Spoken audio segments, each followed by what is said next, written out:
¿Listos para escudriñar las Escrituras? Bueno, realmente esta clase, una de las clases que se está impartiendo aquí en la iglesia a esta hora y dos clases más, nació básicamente de la motivación del pastor Miguel de que la iglesia fuera edificada, entrenada a manejar con más precisión la palabra. Nosotros creemos que la sanación espiritual, el crecimiento espiritual, el disfrute de Dios está íntimamente relacionado a nuestra capacidad, habilidad, disposición de ir a la palabra, porque la palabra es al alma lo que el alimento es al cuerpo. Necesitamos la palabra, dependemos de la palabra. Hay cosas en nuestra vida espiritual, emocional, que demandan una estructura interna que solo la palabra de Dios comunica. La palabra nuestra como hombre tiene serias limitaciones. No somos Dios. Nosotros podemos hacer el intento, nos expresamos, pero cuando se trata de Dios y su voluntad revelada en la palabra, hay un poder intrínseco en la palabra que nada lo tiene. Dios habla y su voz es operativa. Dios habla y por su palabra se crean las cosas, el corazón cambia, el orgullo desaparece, la humildad crece. Y es esa combinación de la palabra más el Espíritu Santo en nosotros que hace eso. Por tanto, nosotros celebramos sobre todo la preocupación de los pastores, especialmente el pastor Miguel, de ir a entrenar al pueblo en la palabra. Así que esta clase escudriña las Escrituras, en este caso específico a través del libro de Efesios. Lo que intenta es exactamente eso. ¿Cómo podemos nosotros aprender a manejar mejor la palabra? Por lo tanto, esto no es una exposición detallada del libro de Efesios. Eso no es una exposición exegética del libro de Efesios. Lo que estamos usando, un libro de la Biblia, como pudiera ser también Romanos, como pudiera ser el libro de los Hechos, el que usted quiera, para derivar principios que nos ayuden a estudiar. Entonces, nosotros tomamos ciertas porciones específicas, hacemos más énfasis, simplemente para destacar algo en la palabra que sirva como ejemplo de cómo debemos nosotros estudiarla cuando estamos a solas en todo esto. Así que este es el curso que estamos dando. Déjenme ver si yo puedo empezar. Déjeme darle un repaso primero con relación a lo que hemos visto hasta ahora.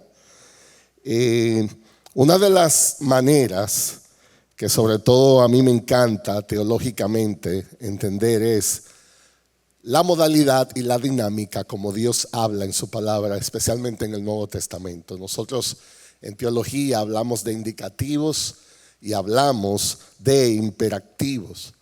¿Cuáles son las riquezas en Cristo? ¿Cuáles son las cosas que ya Dios ha cumplido en la eternidad y que simplemente heredamos al momento de creer? Cuando Dios nos concede la fe para creer, cuando nos da la gracia, cuando alcanzamos por la fe arrepentimiento, cuando Dios pone su Espíritu en nosotros, hay un sinnúmero de cosas que suceden en un instante y otras van creciendo, que son parte como de ese regalo de Dios, de esa gracia de Dios. Eso simplemente en la Biblia se nos informa. Dios inspira a hombres, sobre todo en el Nuevo Testamento, para hablarnos mucho de las cosas que ya tenemos en Cristo. No hay nada que hacer, simplemente empoderarnos de ellas y por la gracia de Dios que puedan florecer. Pero la Biblia también nos habla de manera imperativa. Y ya no es una simple información. Ya no es un enunciado para hablarnos de las cosas que tenemos en Jesús. Ahora hablamos de demandas. Ahora hablamos de mandamientos. Hablamos de que Dios pide respuesta. Es una dinámica continuamente donde Dios, a través de los indicativos, nos habla de lo que ya somos en Jesús y luego de las demandas que Dios hace, respuestas que Dios espera por causa de que somos hijos de Dios. La dinámica está siempre entre los indicativos, los imperativos. Entonces, de nuevo, en los indicativos, lo que Dios hace por nosotros y ha hecho por nosotros. En los imperativos, nuestro deber como respuesta a su gracia. En el libro de Efesios específicamente, nosotros tenemos, aquí en esta gráfica hay 3 de los primeros capítulos, fue todo indicativos usualmente. Lo que Dios ya logró, cómo hemos sido salvos por gracia, no por obras, y todas las riquezas que Jesús hace. Los 3 últimos capítulos del libro de Efesios, entonces han sido los imperativos, las demandas que Dios espera de nosotros. En el capítulo 4, esto es un resumen bien rápido, hablábamos de la unidad del Espíritu. En el capítulo 4, verso 1, el apóstol Pablo dice, yo pues, y ese pues conecta todo lo que se ha dicho anteriormente a lo que ahora va a seguir. Prisionero del Señor, yo os ruego que viváis de una manera digna de la vocación con que habéis sido llamados. ¿Cómo hago eso? Entre otras cosas, dice el verso 3, esforzándoos por preservar la unidad del Espíritu en el vínculo de la paz. Arrancan las demandas de la vida cristiana. Y en el capítulo 4, lo primero que el apóstol inspirado habla de nosotros es la necesidad de esa unidad en el Espíritu. Es un mandamiento, no es una opción. Todo verdadero creyente, por causa de lo que Dios ya ha hecho, debe promover la unidad, debe procurar la unidad. Hay una madurez en la vida cristiana donde nosotros nos negamos a nosotros mismos para poder promover esa unidad que Dios espera de su pueblo. Y todo eso le dedicamos una clase hace un tiempo. La segunda parte en el capítulo 4 es una nueva vida. Miren cómo dice el verso 17. Esto digo pues, otra vez el pues, y el apóstol sigue conectando. Dice, y afirmo juntamente con el Señor, que ya no andéis como andan también los gentiles. La palabra andar, hemos estudiado en el Nuevo Testamento, sobre todo significa vivir. Y la idea es, por todo lo que ya Jesús alcanzó en la cruz para nosotros, no puedes vivir como anda la gente del mundo. Tiene que haber una diferencia, tiene que haber una nueva vida. Eso no es opcional. Eso no es una pregunta que Dios nos está haciendo, sino una orden. Los imperativos. No solamente el capítulo 4. El pastor Miguel en el capítulo 5 también hizo una continuación sobre todos estos imperativos que siguen en Efesios. Un llamado a caminar cultivando el amor. Ahí hay un texto también donde nos dice que debemos andar en amor así como Dios amó. De nuevo, eso es una orden. Desde el verso 7 al 14, un llamado a caminar como hijos de luz. Dice el verso 8, porque antes erais tinieblas, pero ahora sois luz en el Señor. Entonces, ¿qué hacemos con eso? Dice el apóstol, andad como hijos de luz. De nuevo, eso es un mandamiento. Ustedes saben, déjenme aclarar esta parte. Yo creo que a veces nuestro problema es gramatical en la vida de fe. Porque a veces nosotros creemos que Dios nos está haciendo una pregunta o queriendo saber nuestra opinión, y lo que Dios está dando es una orden.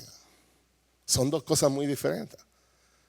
Si dice, antes de Jesús éramos tinieblas, ahora sois luz en el Señor. ¿Cuál es el efecto? Que yo espero por causa de esa. Tienes que vivir como un hijo de la luz. Es una orden, no es una opción. Desde el verso 15 al 21, llamados a caminar siendo sabios. Dice el verso 15, por tanto, otra vez la conexión, tened cuidado cómo andáis. No como insensatos, sino andando, viviendo como sabios. ¿Y cuál es el principio de la sabiduría? El temor de Dios. Entonces Dios dice, por causa de la que ya logramos en Jesús, tienes que vivir tomando en cuenta a Dios. Tienes que ser sabia.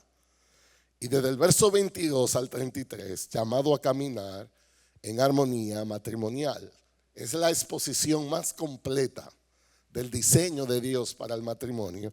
El verso 33 resume todo eso de esta manera. En todo caso, en conclusión, cada uno de vosotros ame también a su mujer como a sí mismo, y que la mujer respete a su marido. Uno ama, el otro respeta. De hecho, hay un libro que se escribió que se llama Amor y Respeto.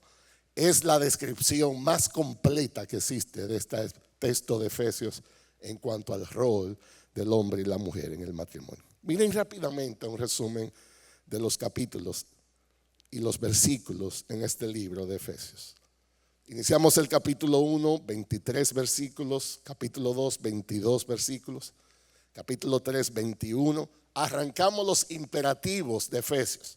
Capítulo 4, 32 versículos, capítulo 5, 33 versículos, y hoy vamos a cerrar con el capítulo 6, verso 24. Entonces hasta ahí es lo que hemos logrado hasta ahora. Estamos en la dinámica de entender qué Dios demanda de nosotros. Bienvenidos entonces al capítulo 6 de Efesios, el último capítulo de esta carta gloriosa. Hay 3 divisiones que queremos hacer en esta exposición. El primero va desde el verso 1 al 9 y es un llamado que Dios hace a vivir en armonía. Ese llamado comenzó en el capítulo 5, hablándole a las parejas, al esposo y a la esposa, y ahora va a continuar con los otros entes de la familia, los hijos ahora como padres, etcétera, etcétera. Luego desde el verso 10 al 20, el apóstol expone el llamado nuestro a vivir en victoria espiritual. Y vamos a ver lo que es la naturaleza de nuestra lucha espiritual. Y finalmente el verso 21 al 24, una conclusión. 3 secciones de este capítulo 6 para cerrar una de las cartas más gloriosas en el Nuevo Testamento, el libro de Efesios. En primer lugar, entonces, en esa división, un llamado a vivir en armonía. Muy bien. En primer lugar, entonces, los deberes de los hijos. Recuerden, lo que vamos a hacer en esta clase no es una exposición completa de Efesios.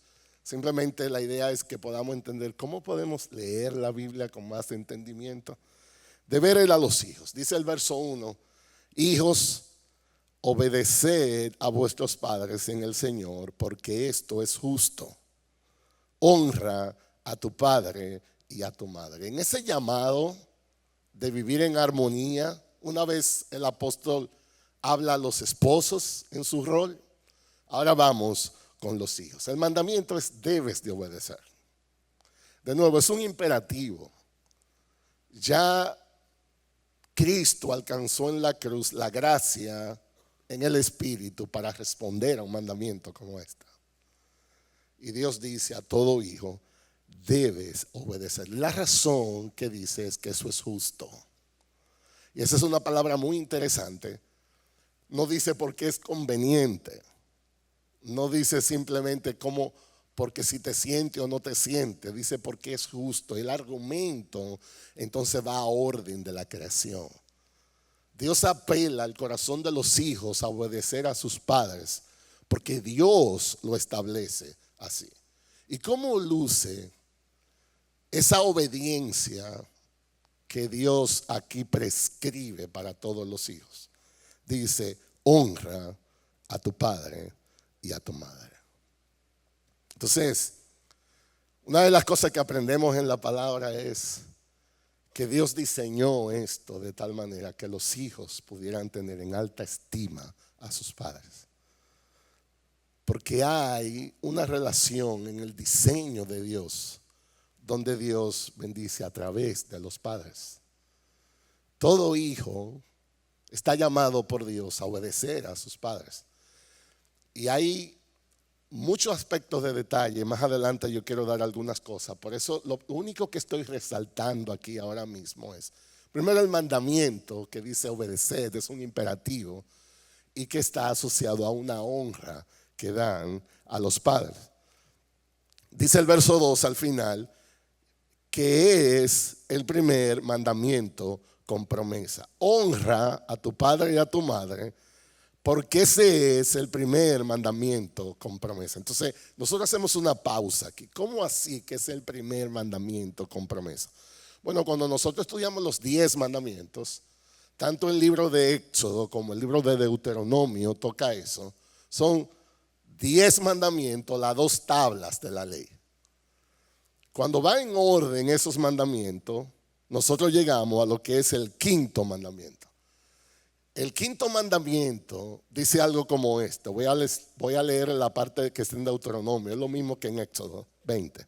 Dice Deuteronomio 5:16. Honra a tu padre y a tu madre como el Señor tu Dios te ha mandado. Y dice, para que tus días sean prolongados, para que te vaya bien en la tierra que el Señor tu Dios te da. Esta es la primera vez en los 10 mandamientos que después de Dios describir el mandamiento, incluye una promesa. En los otros mandamientos solo hay mandamientos, no hay ninguna promesa. Y aquí es el primero, es el quinto mandamiento y es el que está relacionado con los hijos. Dios dice, hónralo, obedécele. ¿Y sabe cuál es mi promesa para ti? Tus días sean prolongados para que te vaya bien en la tierra que Dios te da. El apóstol Pablo, miles de años después, él trae este quinto mandamiento y la manera como él lo introduce en el texto dice, es el primer mandamiento con promesa. Es impresionante que cuando Dios reveló los 10 mandamientos como la tabla de la ley, fue en la relación padre-hijo donde primero insertó una promesa. Y yo creo que vivimos en una generación donde esas promesas no se están alcanzando simplemente porque los hijos no entienden la dimensión de esto. Nosotros creemos que hay muchos hijos en franca violación de este mandamiento, porque ellos creen que son más inteligentes que los padres, porque ellos creen que se la saben todas, y la idea es, hay una falta de honra ahí. Todo hijo, sin importar, debe honrar a sus padres. Dice el verso 3, como una eco de esa promesa, para que te vaya bien, para que tengas larga vida sobre la tierra. Bueno, hay mucho ahí que pudiéramos hablar, pero recuerden, la parte del curso es simplemente destacar algunas cosas importantes. Habiendo hablado a los hijos, entonces en ese llamado a vivir en armonía, los imperativos ahora van a los padres. Y aquí los que son padres, entonces levanten las antenas. Y vosotros, padres, no provoquéis a ira a vuestros hijos, sino criadlos en la disciplina y la instrucción del Señor. Lo primero que encontramos es un mandamiento negativo. Dice, no provoquéis a ira a vuestros hijos. Eso es importante. Cuando Dios inspiró su palabra para hablarle a los padres, esto es lo primero que le dice. Ten mucho cuidado en la manera como tratas a tus hijos. Ten mucho cuidado con la manera como ejerce autoridad sobre tus hijos. Ten mucho cuidado que no lo provoques a ira. Una de las preguntas que nosotros hacemos es, ¿cómo puede un padre provocar a ira a un hijo? Nosotros decimos, un mal uso de la autoridad.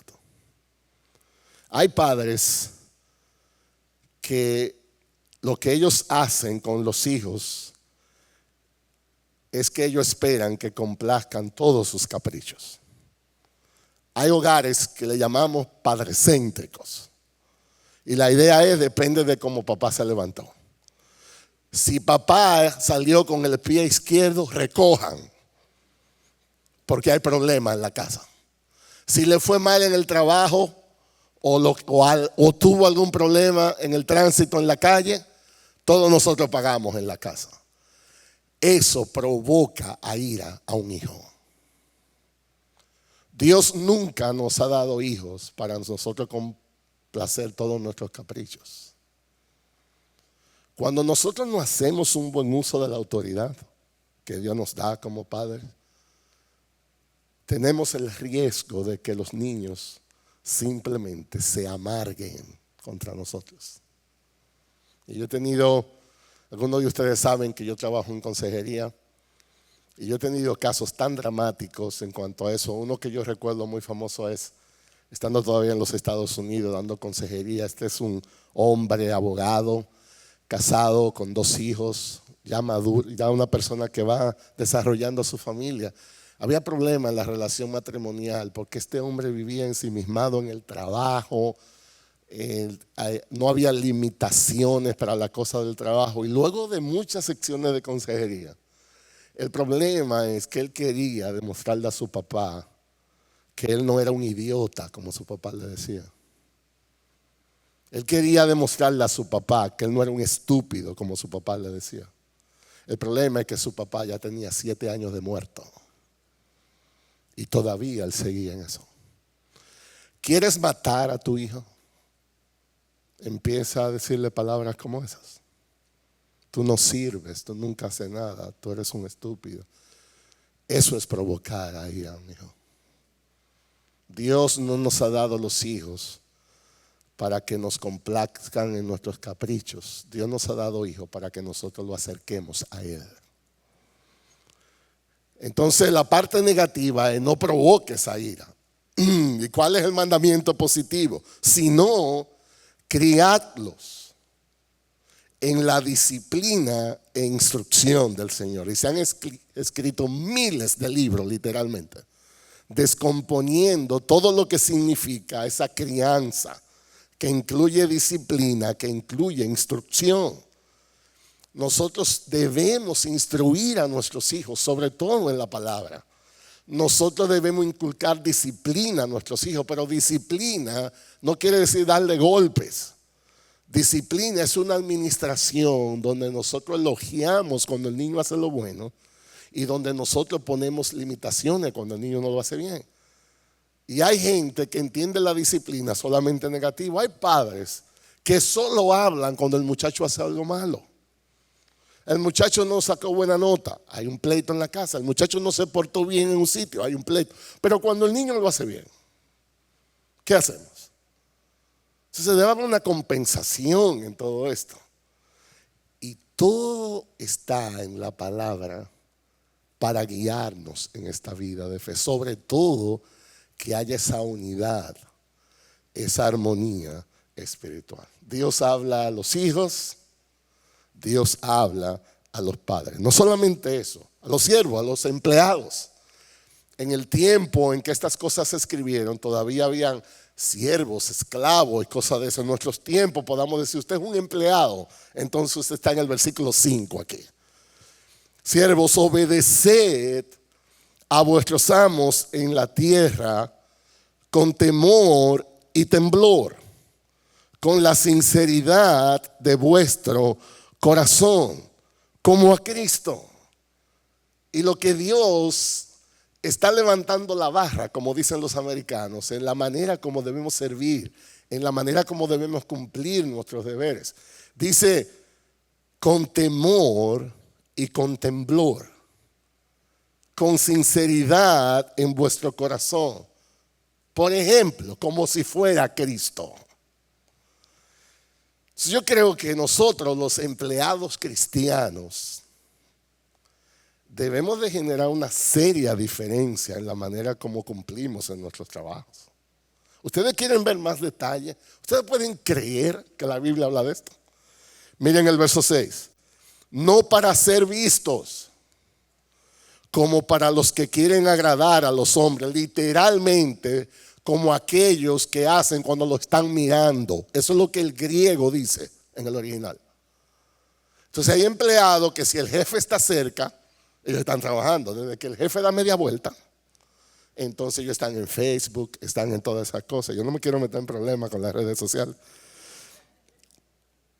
Pero no puede ser para ser vistos como los que quieren agradar a los hombres, sino como siervos de Cristo, haciendo de corazón la voluntad de Dios. Es un privilegio muy grande el que Dios nos conceda para hacer provisión a nuestra familia. Cuando nosotros tenemos un empleo, es una bendición de Dios. Dios no nos ha prometido en ningún sitio que nos va a dar jefes necesariamente que son muy compasivos, lo que sea. Dios lo que dice, yo te he puesto allí y tú tienes que obedecerme a mí. Porque dice ahí de nuevo, como siervos de Cristo, haciendo de corazón la voluntad de Dios. Yo creo, en base a este texto, que nosotros debemos hacer una seria revisión de qué tan buenos empleados somos para aquellos que somos empleados. ¿Qué tanto yo estoy honrando a Cristo en el sitio donde Él me ha colocado? ¿Qué tanto yo honro a mis superiores? ¿Qué tan serio yo estoy en la dedicación de mi tiempo? ¿Qué tan productivo yo soy en las 8 horas por las cuales me pagan? ¿Cuántas de esas horas realmente yo trabajo para la empresa? ¿Cuántas de esas horas yo uso para cosas personales? Porque aunque el jefe no nos esté viendo, Jesús nos está viendo. Y a Él daremos cuenta. Dice el verso 7, servid de buena voluntad como al Señor, no a los hombres, sabiendo que cualquier cosa buena que cada uno haga, esto recibirá del Señor, sea siervo, sea libre. Dios nos ha puesto allí y Dios nos ha puesto con una misión y un propósito allí. Y debemos glorificarle en nuestros puestos de trabajo. Yo creo que esta es una generación que necesita ver esos ejemplos. Yo creo que cuando la Biblia dice que el creyente es luz y sal de este mundo, en parte están incluidas cosas así. Un creyente en una oficina tiene que ser luz ahí. ¿Usted ha visto cuando se va la luz aquí? Digo, yo no estoy hablando a gente de Suecia, yo estoy hablando a dominicanos. Cuando se va la luz y viene un carro por la esquina, nadie tiene duda de que viene un carro. Porque esos focos delanteros, así debe ser un creyente donde esté. Entonces, a usted no le están simplemente haciendo un favor. A usted lo están contratando en una empresa. Es una labor que requiere responsabilidad. Y como creyente debemos hacer eso para Dios. Hacerlo para Él. Y a los jefes de trabajo entonces. Bueno, también para ellos hay instrucción. Y dice, y vosotros amos, aquí estás tú si eres empresario, lo que sea, y tienes empleado bajo tu mando. Dice, haced lo mismo con ellos. Y dejad las amenazas, sabiendo que el Señor de ellos y de vosotros está en los cielos y que para Él no hay acepción de personas. Debes de ser de un espíritu tierno, compasivo, recto, pero sin abusos, porque Dios está en los cielos y Dios sabe lo que pasa y Dios toma cuenta de lo que pasa. Si miren la primera parte, sobre todo en esta extensión de la unidad, Dios habla a los hijos, Dios habla a los padres, Dios habla a los empleados, a los esclavos, Dios habla a los amos, a los que están en puesto de dirección. Y la idea es la misma. Tienes que vivir teniéndome en cuenta, dice Dios. Tienes que vivir recordando que lo haces para mí. Tu gozo, tu satisfacción más profunda no va a ser el reconocimiento horizontal de gente humana.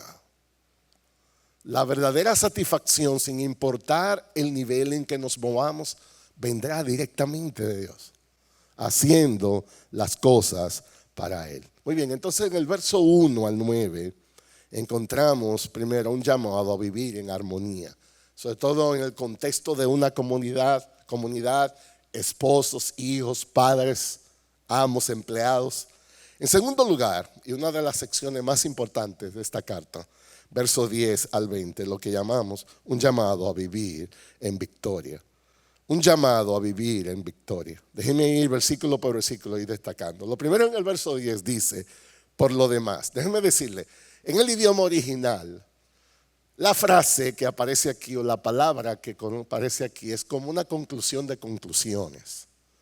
Es como cuando algo ya está acabando, un concierto está acabando y ya estamos en el final y ahora viene el final final. Esa es la idea. Después de 5 capítulos y medio de doctrina del más alto nivel espiritual que existe, vamos al final de Efesios. Dice, por lo demás. Déjenme enfatizar un poquito eso. Esto llega al final de la carta, una carta en la que Pablo ha establecido cuidadosamente cuál es nuestra posición en Cristo Jesús como creyente y luego cómo debe ser nuestro andar cristiano. Ahora es la última sección que tiene que ver con ese andar cristiano.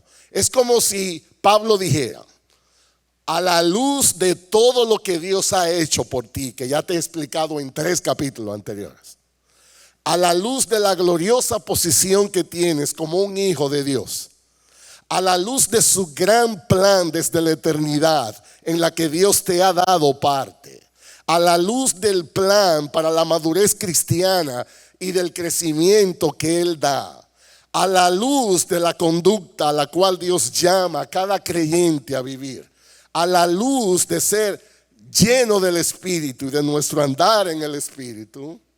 Entonces aquí está el final. ¿Qué hago a la luz de eso? Hay una batalla que librar en la vida cristiana. ¿Ustedes pueden creer que el libro de Efesios se escribió para llegar aquí? Esto es impresionante.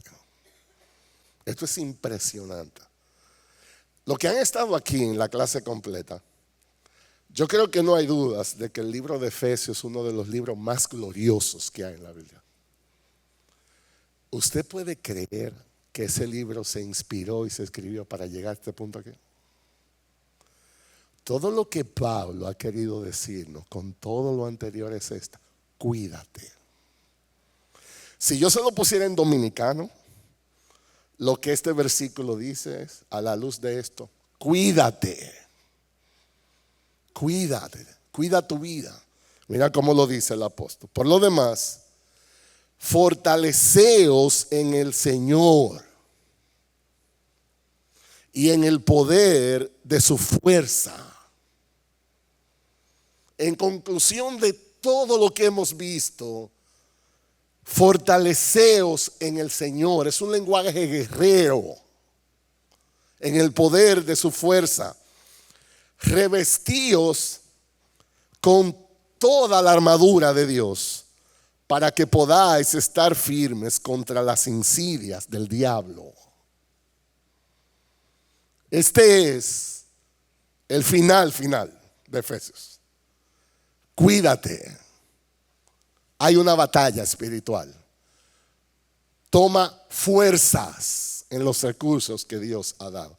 Hay un texto en 1 de Samuel aquí 36, donde describe algo de lo que todo esto envuelve.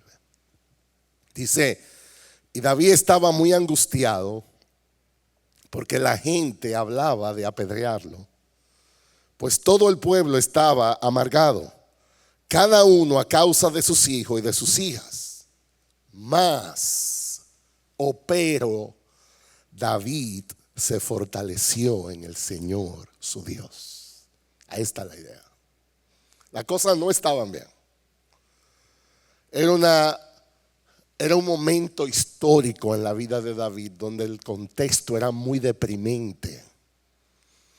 Había muy pocas razones para sonreír. Parecía como si la providencia estaba en contra. Pero David se fortaleció en el Señor, su Dios. Y esto es exactamente lo que el libro de Efesios quiere enseñarnos en conclusión. Verso 12.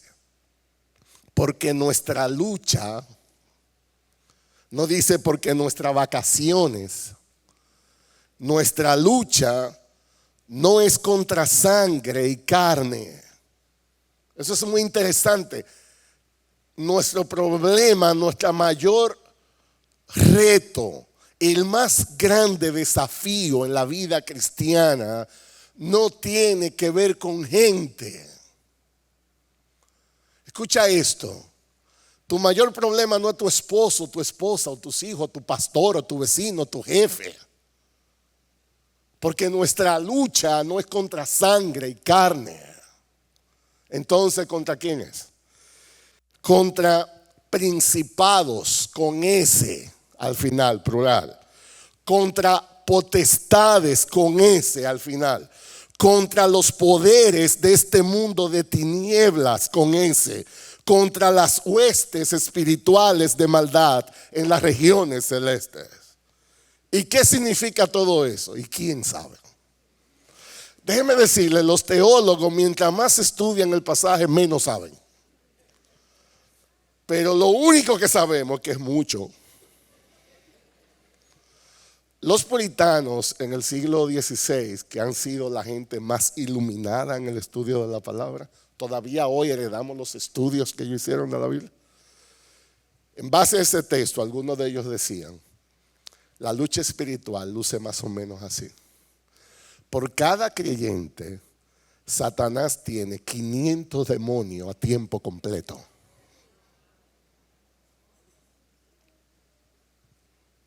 Ese es el desafío nuestro.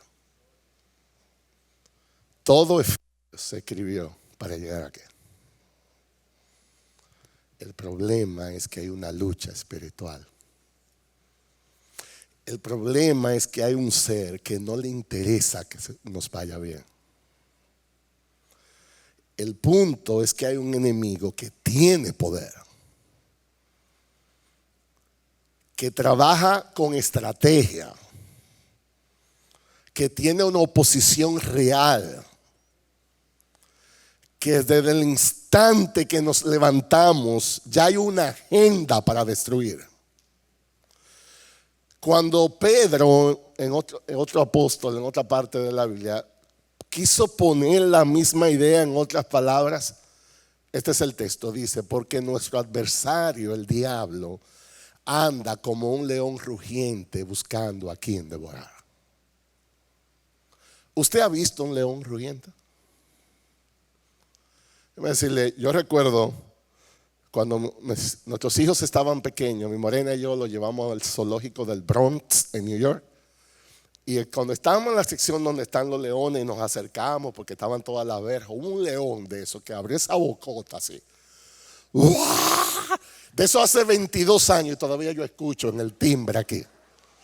Si ese león me agarra de aquel lado, ¿usted cree que es para saludarme? A veces nosotros no leemos bien la Biblia.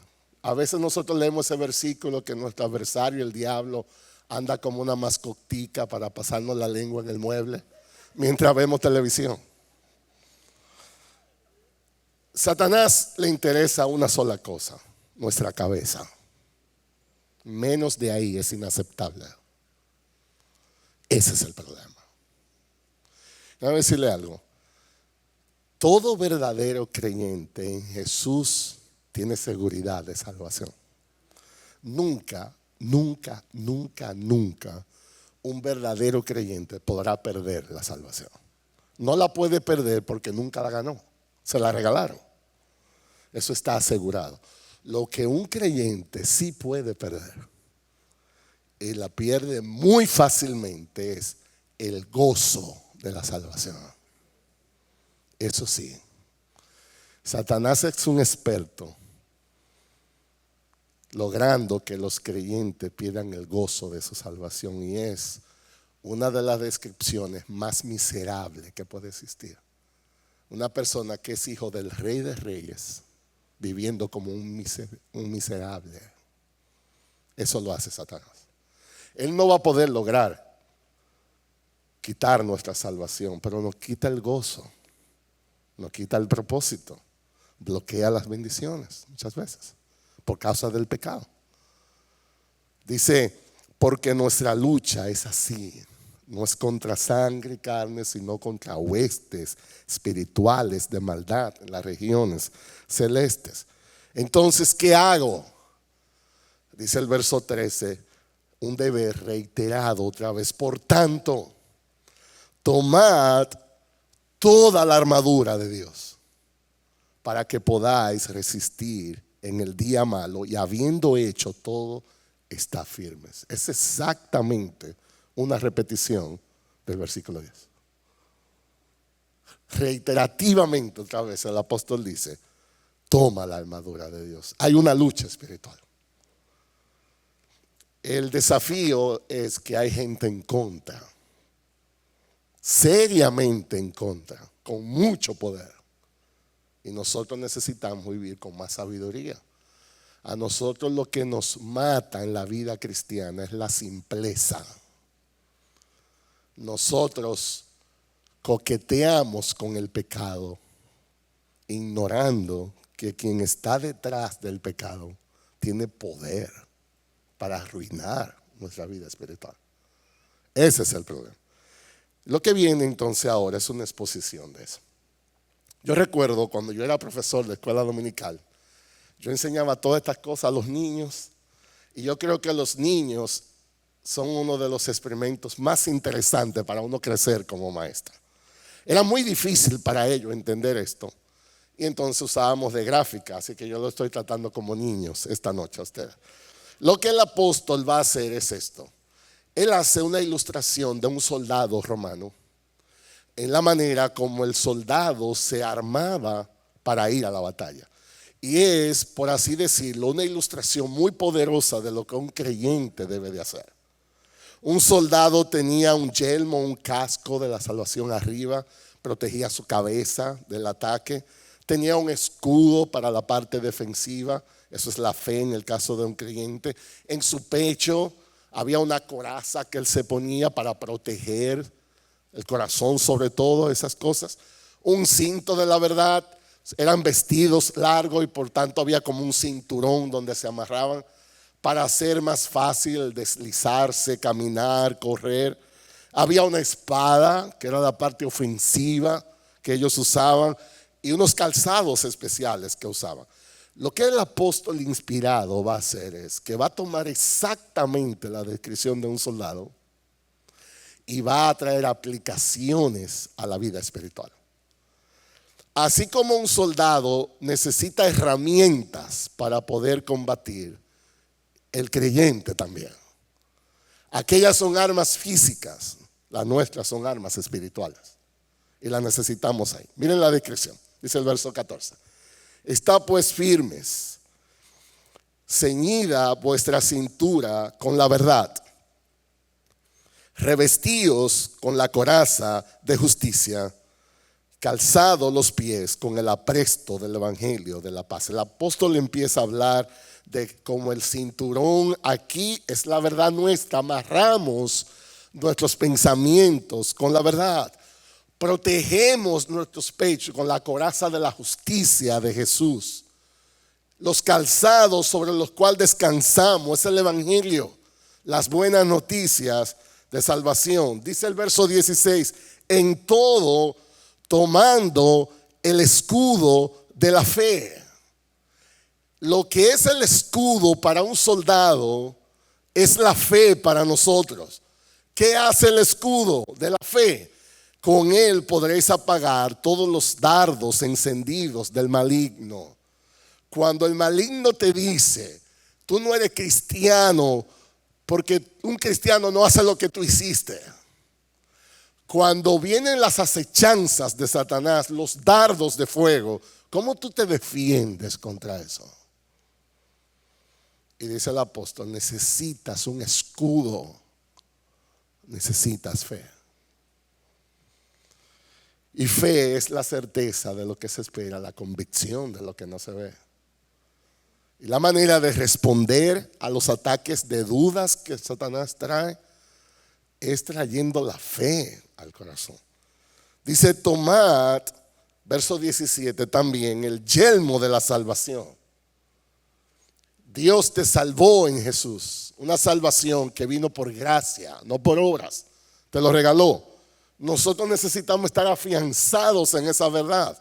Luego dice la espada del Espíritu, que es la palabra de Dios. Necesitamos una espada. Usted no gana un pleito solamente corriendo y defendiéndose. En algún momento usted tiene que tirar. Y eso es la palabra. Jesús, dice Mateo capítulo 4, fue llevado al desierto y fue tentado 3 veces. Satanás lo tentó y las 3 veces Jesús respondió, escrito está, escrito está, escrito está. Si eso fue Jesús, que era sin pecado, era Dios y hombre, y necesitó la palabra para poder vencer las acusaciones, ¿qué usted cree de usted y de mí? Entonces el problema es que no sabemos batallar, no sabemos responder. No solamente eso, dice, con toda oración,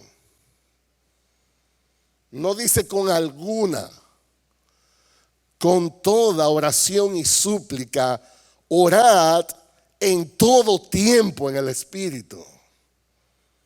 Y así velad con toda perseverancia y súplica por todos los santos. Miren cuántas veces se usa la palabra orad, suplicad. Con toda oración, súplica, orad, velad con perseverancia, súplica otra vez. ¿Qué le comunica eso a usted? Eso no es un asunto como un paracaídas que yo lo abro si necesito. La oración no es eso en el creyente. Es un asunto de vida, muerte. Orad en todo tiempo. Siempre, siempre, siempre, siempre será un buen momento para orar. Siempre. Y orad por mí, dice el apóstol, para que me sea dada palabra al abrir mi boca, a fin de dar a conocer sin temor el ministerio del evangelio, por el cual soy embajador en cadenas, que al proclamarlo hable con denuedo como debo de hablar. El apóstol hace una exposición de toda la armadura de Dios. Déjeme yo simplemente, como un ejercicio aquí espiritual, llamar la atención a 3 de las armas espirituales que el apóstol da. Dice la fe. Es el escudo. ¿Qué usted cree de un soldado en una guerra sin escudo? Entonces, Hebreos 11 dice, porque es necesario que el que se acerca a Dios crea que Él existe y que Él es galardonador de lo que le buscan. Eso es la fe. La fe es como un dintel que descansa en 2 columnas, que es Dios es real y Dios es bueno. Dios existe, Dios está por mí en Jesús. Dios está sentado en su trono, Él sabe lo que está haciendo, Dios lo hace para mi bien. Eso es la fe. Cuando yo niego una de esas columnas, la fe fracasa.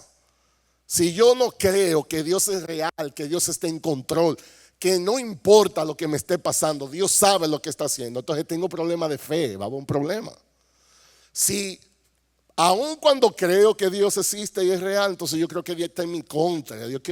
Yo creo a veces que Dios me está haciendo daño. Es un problema de fe. Dice, la espada es la palabra. Como les refería ahorita, Jesús usó la palabra para combatir. Y dice, la oración en todo tiempo orad dependiendo de Dios. ¿Qué usted cree de este soldado cristiano que tiene problema de fe porque duda de su salvación y de Dios? Segundo, que no gasta tiempo en la palabra tampoco leyendo. Y tercero, que él nunca ora. ¿Qué usted cree de ese soldado? Nosotros no tenemos que ir a un seminario para saber cuál es el problema de nosotros. No sabemos batallar en la lucha espiritual. Estamos deficientes en la armadura espiritual. Todo Efesios se escribió para llegar aquí. fortaleceos en el Señor, en el poder de su fuerza, para que podáis estar firmes. Toma toda la armadura de Dios. Y finalmente, entonces, en el verso 21 al 24, algo muy típico del apóstol Pablo cuando escribe cartas en su despedida, y también de eso podemos aprender mucho. La conclusión y despedida en el verso 21 al 24.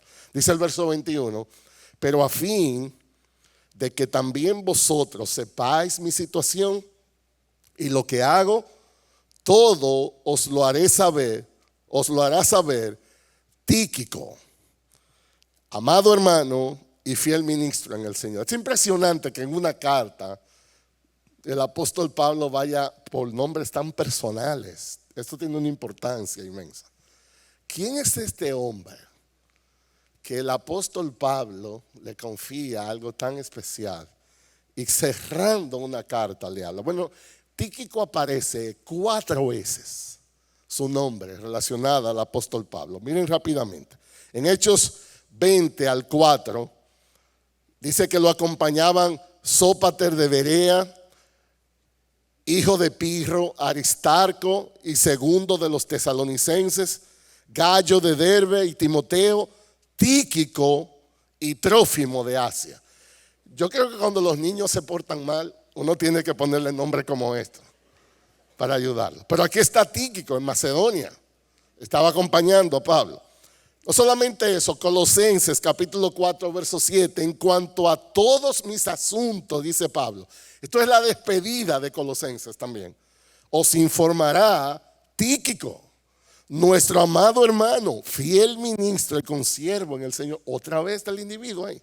No solamente eso, segunda de Timoteo capítulo 4, en un momento de la mayor tristeza del apóstol Pablo en su ministerio, cuando gente muy cercana lo abandonaron, dice el verso 9, procura venir a verme pronto. Esto es el apóstol escribiendo a este joven pastor Timoteo.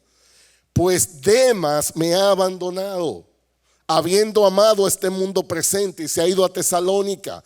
Crescente se fue a Galacia, Tito a Dalmacia. Solo Lucas está conmigo.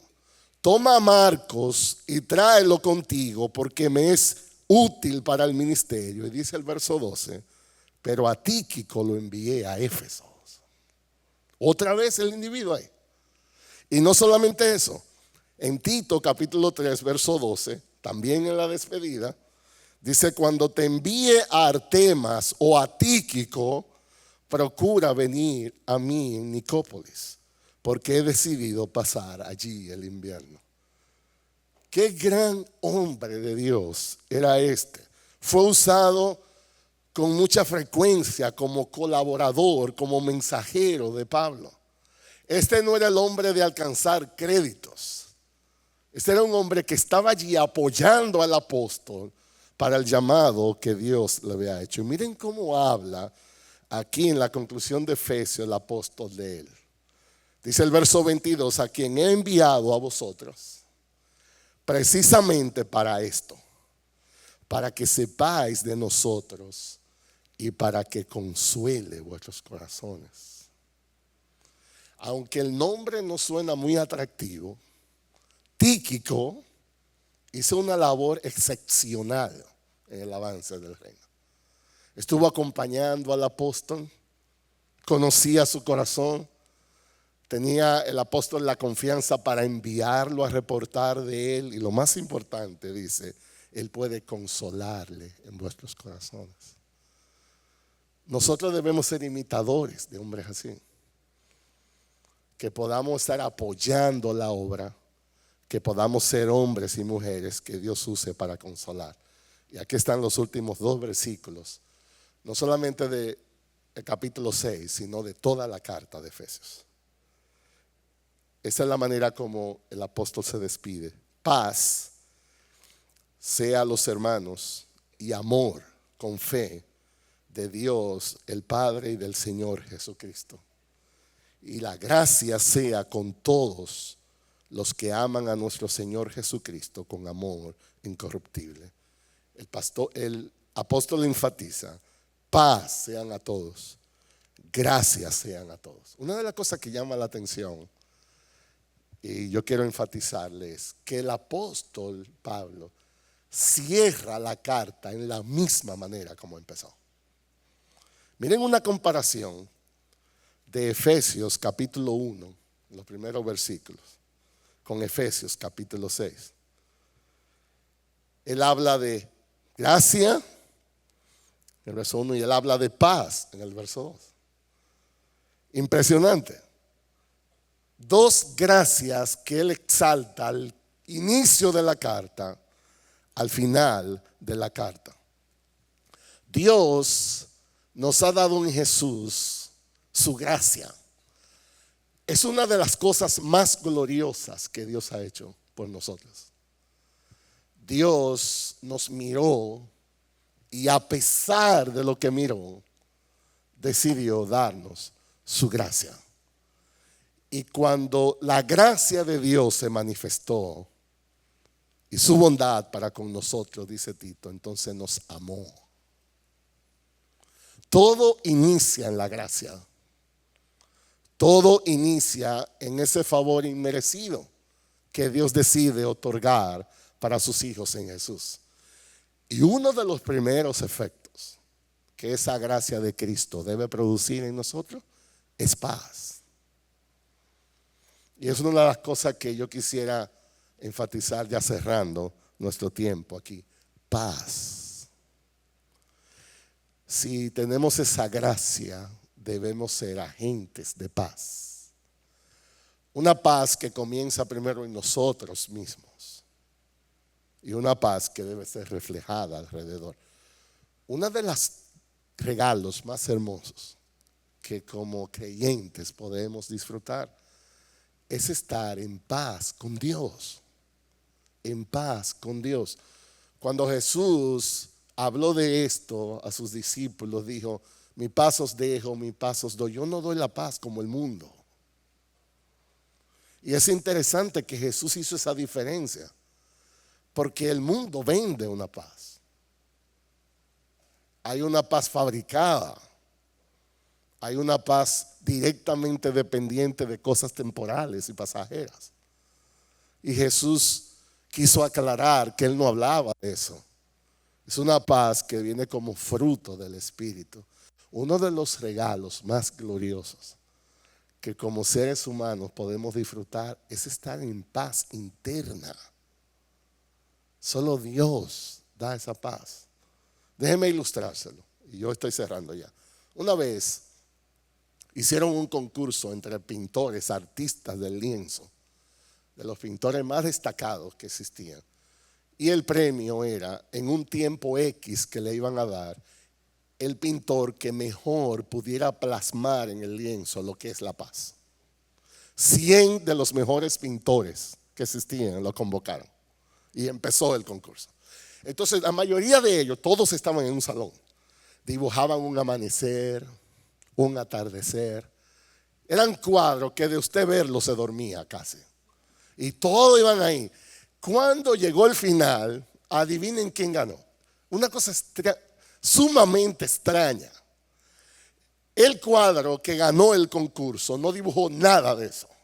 Yo le voy a describir el cuadro. El cuadro era un campo donde había un río desbordado que se venía llevando todo de encuentro. Una casa volando, los cines volando. Se veía el agua entrando a las casas. Y de la orilla del río había un árbol bien grande. Una de esas ramas llegaba hasta la mitad del río arriba. Y en una de esas ramas había un pajarito cantando. Ganó el premio el tipo. Eso es paz. Cuando todo a su alrededor se está acabando y tú estás tranquilo internamente. Esa paz solo Dios la da. Solo Dios. Y el apóstol dice: gracia y paz. Él empieza así, él termina así. Y es esa paz interna que Dios nos llama a reflejar afuera. Nosotros como hijos de Dios, como hijos de luz, debemos ser agentes de paz. Nosotros debemos conquistar el mundo alrededor por esa gracia interna. Estamos en paz porque nuestro principal problema ya se resolvió. La ira de Dios no está sobre nosotros. Dios nos sonríe, Dios está a nuestro favor. Y una de las cosas que tenemos que examinar es esa: cómo nos estamos enriqueciendo en esa paz por causa de su gracia, cómo la estamos reflejando. Un llamado a vivir en armonía, un llamado a vivir en victoria, una despedida en conclusión. Entonces, ¿qué aprendemos de todo esto? 3 preguntas como aplicación. Primero, ¿cómo estamos en nuestra responsabilidad como padres e hijos? A los hijos que están aquí o que escuchan, mi pregunta es: ¿cómo estás obedeciendo a tus padres? ¿Cómo estás honrando a tus padres? ¿Qué cosas específicas, puntuales, tú puedes señalar de decir, estoy honrando a mi papá, sí, a mi mamá? A los padres, ¿cómo estamos manejando a nuestros hijos? ¿Cómo estamos comunicándole que son una bendición de Dios para nosotros? ¿Estamos nosotros provocándolos a ira, llenándolos de amargura? ¿O en cambio nuestros hijos se sienten dichosos de estar en un hogar donde Dios reina, donde hay padres compasivos, pacientes, amorosos, que pueden guiarlos así? Segundo, ¿cómo estamos en nuestra responsabilidad de amos y siervos? A los que somos empleados, la Biblia nos habla, es un imperativo, no es una opinión. Dios quiere que seamos excelentes empleados. Dios quiere que seamos de testimonio en los lugares donde Dios nos ha colocado, en la manera como estamos dispuestos a servir y hacer el trabajo, en nuestro compromiso y responsabilidad por el tiempo que nos pagan. Lo hacemos para el Señor, no para los hombres. A los amos que hay aquí, ¿cómo tratan a sus siervos, a sus empleados, a su gente de servicio? Lo tratan de tal manera que ellos pueden ver que Dios es bueno, que Dios es real. Ellos son estimulados al ver el ejemplo que damos por la manera como Dios también nos trata a nosotros. Y finalmente, como creyentes, ¿cómo estamos respondiendo a nuestra lucha espiritual? Todo Efesios se escribió para llegar al verso 10 del capítulo 6. Y Pablo sabía muy bien, inspirado por Dios, de lo que estaba hablando. Nosotros no estamos de vacaciones. Nosotros no vivimos en Disney World. Nosotros vivimos en un mundo que tiene una lucha real, una batalla real. Dios es más poderoso. El que está en nosotros es más poderoso. Pero eso no significa que la guerra no sea real. Entonces, no seamos simples. Debemos ser sabios.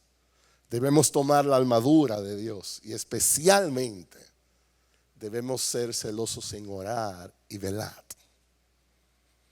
Porque nosotros no sabemos de dónde podría venir el ataque. En las cosas más insignificantes están salpicadas de maldad y pecado. Y vivimos en una generación donde tenemos que ser sabios. Tenemos que tener discernimiento. Uno de los problemas es, en esta generación, la gente le llama bendición a cualquier cosa. Me voy a mudar a Estados Unidos. ¡Qué bendición! Me nació un mellizo. ¡Qué bendición! Me regalaron un carro. Tomé a crédito una casa y ni siquiera tengo con qué pagarla. ¡Qué bendición! Y todo es una bendición. En realidad no todo es bendición. Porque dice la palabra que la bendición que viene de Dios no añade tristeza con ella. Entonces el problema nuestro es que a todo le llamamos una bendición. Y eso es simpleza. Hay veneno con cubierta de chocolate. Y nosotros tenemos que discernir. Que Dios nos ayude para que podamos ser hombres y mujeres que escudriñemos las Escrituras. Para que Dios use su palabra para hacernos más sabios, para que a través de los lentes de Dios podamos leer mejor las circunstancias alrededor. Entonces, el próximo miércoles, Dios mediante, el pastor Miguel estará concluyendo esta clase con un análisis y reflexión sobre todo lo que hemos aprendido a través del libro de Efesios. Que Dios bendiga su palabra en nuestros corazones.